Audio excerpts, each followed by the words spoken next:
ஆண்டவராக இயேசு கிறிஸ்துவின் நாமத்திலே உங்களை அன்போடு வாழ்த்துகிறேன். மீண்டும் ஒரு நல்ல நாளை கர்த்தர் நம்முடைய கரங்களிலே கொடுத்திருக்கிறார். கர்த்தருடைய நாமம் மகிமைப்படட்டும். இந்த நாளிலே கர்த்தருடைய வார்த்தை 1 நாளாகமம் 28ஆம் அதிகாரம் 20ஆம் வசனம்.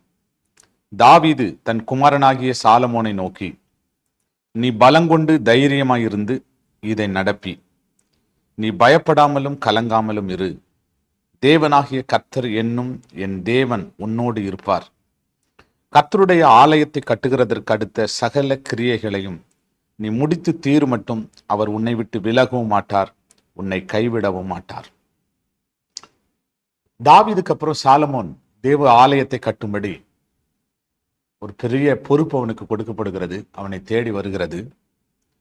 தாவீது தன் குமாரனாகிய சாலமோனை பார்த்து ஆசீர்வதித்து சொன்ன ஒரு வார்த்தை, நீ பலங்கொண்டு தைரியமாயிருந்து இதை நடப்பி, நீ பயப்படாமலும் கலங்காமலும் இரு. நீ பலங்கொண்டு திடமனதாயிருந்து காரியத்தை நடப்பி.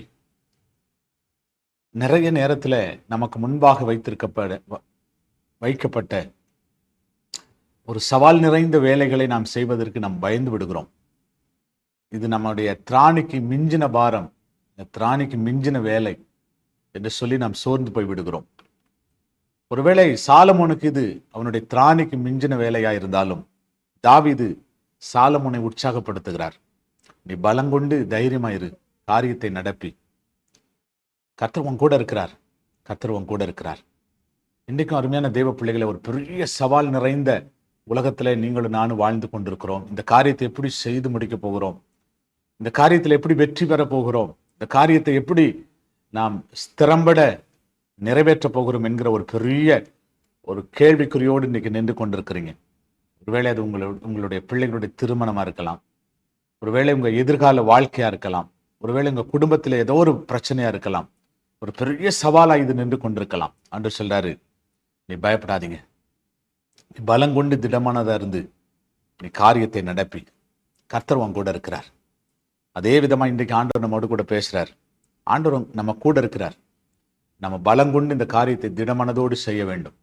ஆண்டவரே, என் கையில கொடுக்கப்பட்ட இந்த பொறுப்பை நான் பலங்கொண்டு திடமனதோடு நிறைவேற்ற எனக்கு நீர் உதவி செய்யும் என்று நாம் கேட்கும்போது கட்டாயம் ஆண்டவர் நமக்கு உதவி செய்து இந்த காரியத்தை கைகூடி வர பண்ணுவார். இந்த நாளிலே அப்படிப்பட்ட அற்புதங்கள் நடக்கும். ஜெபம் பண்ணலாம். நல்ல ஆண்டவரே, மை ஸ்தோத்திரிக்கிறோம். ஆண்டவரே, எங்க கையில கொடுக்கப்பட்ட இந்த வேலையை நாங்கள் பாரத்தோடு, அப்பா, திடமனதோடு, ஆண்டவரே, பலங்கொண்டு செய்ய நீர் எங்களுக்கு உதவி செய்யுங்கப்பா, உதவி செய்யுங்க. கர்த்தர் எங்களோடு கூட இருக்கிறதற்காக நன்றி. எங்களோடு கூட இருந்து எங்களை நடத்துகிறதற்காக நன்றி. தொடர்ந்து எங்களை நடத்தும். ஆசீர்வதியும். இயேசுவின் நாமத்தில் வேண்டிக் கொள்கிறோம் நல்ல பிதாவே. Amen, amen. Praise the Lord. God bless you. கர்த்தர் உங்களை ஆசீர்வதிப்பார்.